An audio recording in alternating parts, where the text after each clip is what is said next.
If your metric is happiness, just use satisfaction surveys. You just told me they're BS. So are satisfaction surveys bullshit or not? Because you told me they're bullshit. Do you acknowledge satisfaction surveys or not?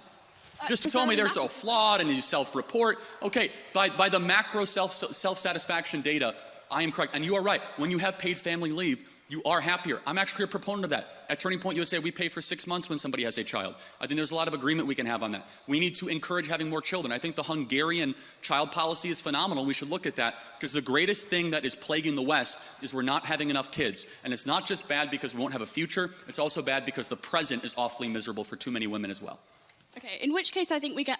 Start bringing this to a close, please. Okay, I think just one final thing, which is that in which case we get to a really interesting argument about what parts of womanhood can be demarcated to the social and what kinds of womanhood can be demarcated to the biological. So, for example, my anatomy is demarcated to the biological, but the fact that I might potentially be a better nurturer than a man, I would demarcate that to the social, you might demarcate that to the biological, in which case we have differing moral scales of value.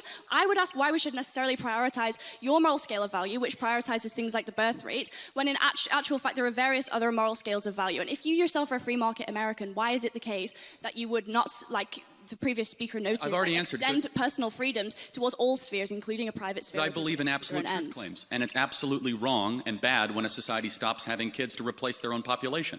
And then you have to import the third world and you become the third world. It's bad. I disagree, but thank you. Okay, thank you.